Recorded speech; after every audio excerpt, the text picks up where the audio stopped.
Muito boa tarde para você ligado por aqui na Juve TV, nosso canal do YouTube, também no facebook.com/GE Juventus, Grêmio Esportivo Juventus. Caio Castro por aqui para tratar sobre o jogo de ontem, a vitória da equipe do Juventus sobre o Caçadorense pelo placar de 2-1. Junto comigo, para repercutir um pouco mais sobre esse jogo, nosso gerente de futebol, Rafael Gomes, que está por aqui para dar também a sua participação. Muito boa tarde, Rafael, seja bem-vindo. Então vamos lá, pessoal. Jogo de ontem. Vitória juventina, vitória do moleque travesso pelo placar de 2-1, 2 gols do Marlon, nosso camisa número 7, um gol de pênalti, o segundo gol, uma falta maravilhosa, sensacional, relembrando os camisas 10, melhores camisas 10 da história desse país, um gol de falta muito bem marcado aos 44 minutos do segundo tempo. Emoção foi o que não faltou nesse jogo, não é mesmo, Rafael? Verdade, né? Foi um jogo atípico, né? O campo bem ruim, o tempo horrível. Então, foi 2 tempos distintos, onde a emoção não faltou, onde a gente ficou até o fim do jogo ali apreensivo. E isso é gostoso do futebol, né? Essa é a parte boa, com toda a certeza. Primeiro tempo da equipe do Juventus, primeiro tempo que teve um susto, podemos dizer assim, aos 20 minutos do primeiro tempo. Uma dividida entre o camisa número 77, o Bruno Nunes. Entre o Bruno Nunes e o goleiro Samuel da equipe da Caçadorense, acabou tendo que receber atendimento médico, ficou desacordado por algum tempo dentro de campo, e aí depois disso, tudo resolvido, apaziguado, a situação do goleiro Samuel, segundo a equipe do Caçadorense, o pessoal da diretoria médica da Caçadorense, está tudo ok, quadro estável, não teve nenhum problema, graças a Deus, o jogo não teve nenhum problema a mais. Aos 28 minutos do primeiro tempo, o Marlon acaba fazendo um gol de pênalti, um pênalti muito bem utilizado pelo lado direito, o corredor direito do Juventus no primeiro tempo funcionou muito bem, inclusive, diga-se de passagem, foi muito bem utilizado e acabou saindo o primeiro gol da equipe juventina. Só que isso já vinha sendo cozinhado desde o início do jogo, Juventus com essas entradas pelo lado direito, com muita velocidade, sendo bastante impetuoso. Os melhores lances de gol foram por esse lado da equipe do Juventus. O Juventus abre o placar, após abrir o placar, dá uma segurada no jogo, até porque as condições do gramado estavam muito difíceis na partida de ontem, chuva, gramado pesado, estava complicado de jogar, e após isso dá uma segurada até o término do primeiro tempo. No segundo tempo o jogo muda um pouco, no início, aos seus primeiros 20 minutos, a Caçadorense acaba tomando conta do jogo, até porque precisava da vitória, acabou não conseguindo, né? Mas precisava da vitória, partiu para cima e aos 20 minutos do segundo tempo, camisa número 10 da equipe deles acaba fazendo um gol, um golaço também, diga-se de passagem, utilizaram o lado direito numa jogada lateralizada e acaba fazendo o gol de empate da equipe da Caçadorense. Após isso, o Juventus começa a retomar conta da partida e nos últimos 10 minutos de jogo, dos 38 aos 48 do segundo tempo, vai com força total, com carga total ao ataque, teve muita chance, perdeu algumas chances pontuais que não poderia ter perdido, mas aos 44 minutos do segundo tempo, numa bola, num chute direto do Marlon, no bico esquerdo de ataque da equipe do Juventus, acaba fazendo um golaço também, um gol de falta muito bem marcado, decretando assim o final da partida, placar de 2-1 para a equipe do Juventus. Rafael, o jogo foi cheio de emoção, esse primeiro tempo foi um pouco diferente, depois do primeiro gol da equipe do Juventus, foi um pouco diferente, mas no resumo da partida, uma partida que ficou muito complicada nos rechaços dentro do meio do campo. Correto, né? Citando desde o início da partida, tudo que foi aplicado no jogo foi o que foi treinado, né? Muito interessante ver a disciplina técnica e tática do nosso elenco. Como você citou aí no primeiro tempo, todas as jogadas ali pelo lado direito entraram, né? Bastante finalização oriunda dali, né? Mesmo a gente não estando com o nosso lateral, com os nossos laterais de ofício, né? Naquele lado, mas as jogadas saíram bastante ali, né? Pelos pés do Matheus Claudino, do próprio Bruno Xavier, o Jefinho.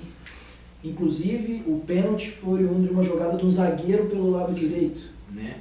Que é um zagueiro nosso que também tem essa facilidade técnica e arrancou com a bola e ali sofreu pênalti para a felicidade do Marlon converter. Já o segundo tempo, como você disse também, o time de Caçador se lançou ao ataque, veio um pouco meio irresponsável e bagunçou um pouco mais a nossa estratégia, mas a gente soube sofrer, infelizmente tomando um gol também, mas a gente em momento nenhum nos abalamos. Por quê? Porque, como eu disse, tudo que foi treinado foi colocado em prática. Tanto é que essa falta aos 44 a gente treina exaustivamente, o Marlon treina exaustivamente, o Tuca, nosso treinador, cobra bastante a bola parada. Então, assim, todas as bolas paradas do nosso time a gente vai com bastante otimismo, porque sabe que é muito bem treinado. Falando em Tuca e falando sobre essa parte de treino, o Tuca no pós-jogo nos deu uma entrevista, você deu uma entrevista explicando exatamente o resumo da partida e o que foi treinado para essa partida. Tuca, que partida é essa de hoje? 2-1 aos 44 do segundo tempo. Na previsão aí do teu esquema técnico, foi um esquema um pouco mais ofensivo. Estava pensado que ia ser uma partida desse porte, desse nervosismo? Boa noite, né? Então, para nós é complicado, né? Nossa equipe é propositiva, nossa equipe gosta da bola, treina para ter a bola. E hoje o gramado, em função do tempo que faz aqui, não reunia condições. Infelizmente a bola não andava. E a gente teve que optar por um jogo de primeira e segunda bola que não é nossa característica, né? Um jogo de força, um jogo de disposição.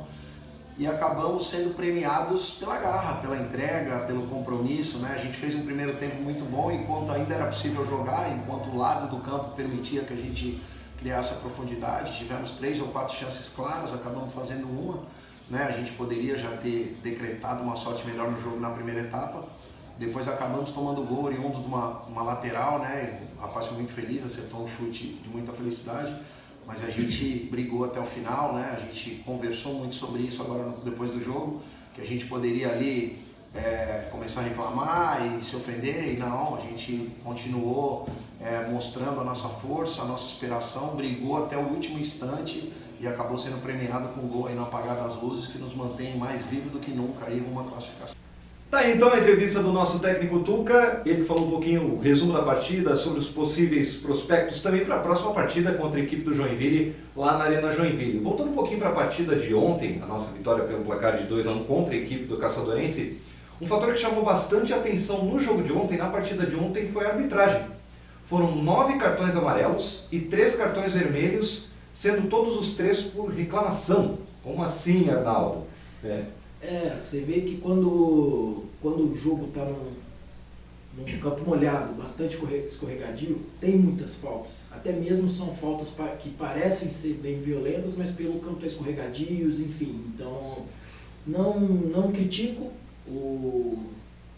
as atitudes do árbitro, porque ele tem que ter o jogo em mãos, né?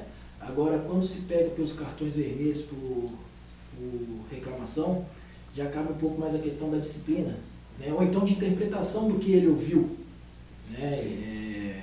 Eu li a súmula, vi o que ele citou na súmula, e os próprios atletas da Caçadorense e do Juventus que foram expulsos alegaram outras palavras, mas enfim, o árbitro está ali, ele tem autoridade, o que ele interpreta, o que ele ouve, ele tem que tomar atitude ali no momento. Até porque não é muito comum receber um vermelho direto por reclamação, né? Esse foi o primeiro cartão vermelho da partida, vermelho para o Matheus Ayala, atleta da equipe da Caçadorense, foi vermelho direto, não foi pela falta de ataque cometida, e sim por reclamação, por linguajar. Não consegui ver a súmula, mas nada justifica um cartão vermelho direto por reclamação pelo árbitro. Mas é a questão, né, da forma que é dito, né, as palavras que são usadas, e principalmente hoje os árbitros estão sendo instruídos a ser mesmo mais rígidos, porque teve um episódio aí agora, nessa semana, de um árbitro agredido, e a gente tem que ver o árbitro ali, que ele é um profissional da situação, ele é a autoridade máxima ali dentro,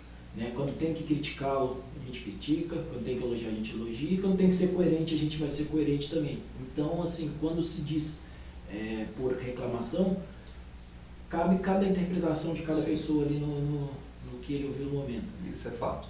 O jogo de ontem também teve 2 substituições para a equipe do Juventus, 2 substituições pontuais, e inclusive a segunda substituição muito diz no que foi o final da partida, que foi a entrada do PH para a saída do Gledson Paixão. Então ele acaba tirando um jogador mais de zaga, mais de retenção, para colocar um jogador de correria, de velocidade, e acabou com essa velocidade o Juventus começando a utilizar os corredores tanto esquerdo quanto direito, que estava sendo deixado pela equipe da Caçadorense. Isso acaba tendo interferência e influência no placar final da partida. Além disso também, a gente tem o destaque da partida, que foi o Marlon, 2 gols, 2 golaços, participou ativamente durante todo o jogo, então um destaque exclusivo hoje para o Marlon, que também nos deu essa entrevista maravilhosa que você confere agora aqui na Juvi TV.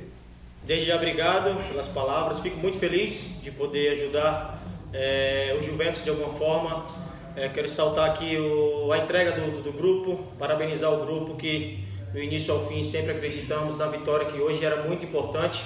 Então eu acho que isso que prevaleceu, né? A gente sabia da dificuldade que iria encontrar, né, das duas partes, tanto o campo como o adversário, que é um adversário que tem suas qualidades, mas aqui em casa que manda é o Juventus, então a gente tinha que se impor. Acreditamos do início ao fim, graças a Deus eu pude ajudar fazendo 2 golaços. Durante a semana você acabou falando exatamente sobre isso, sobre o fator casa, a torcida está presente, o calor da torcida ajuda demais os atletas do Juventus, e ter a emoção de fazer 2 gols em casa, com a torcida apoiando junto, isso facilita a equipe do Juventus a poder trabalhar um pouco melhor? Cara, é maravilhoso, né? Principalmente quando a torcida incentiva, que é a cara do moleque travesso.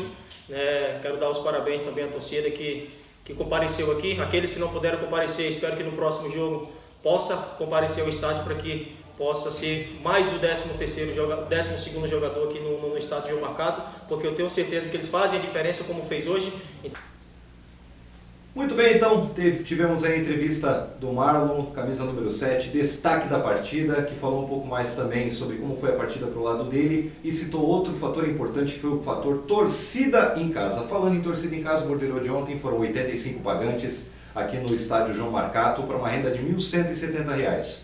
Eu estou com o diretor de futebol, gerente de futebol da equipe do Juventus aqui, o Rafael, e ele sabe a importância, junto com o jogador, da torcida em casa, pegando no pé da torcida, apoiando, incentivando, que ontem o gol foi aos 44 do segundo tempo e não foi perdida a concentração exatamente por causa disso, não é mesmo, Rafael? Exatamente, né? Quando a gente diz que o torcedor é o 12º jogador, parece clichê, mas não é, né?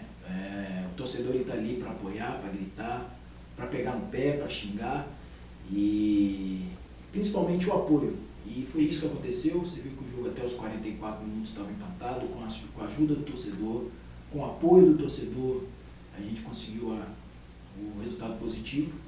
E é isso que a gente conta, e é isso que a gente sabe que a gente pode contar com o torcedor juventino, é sempre esse apoio, sempre até o final, e a gente pretende fornecer isso de volta.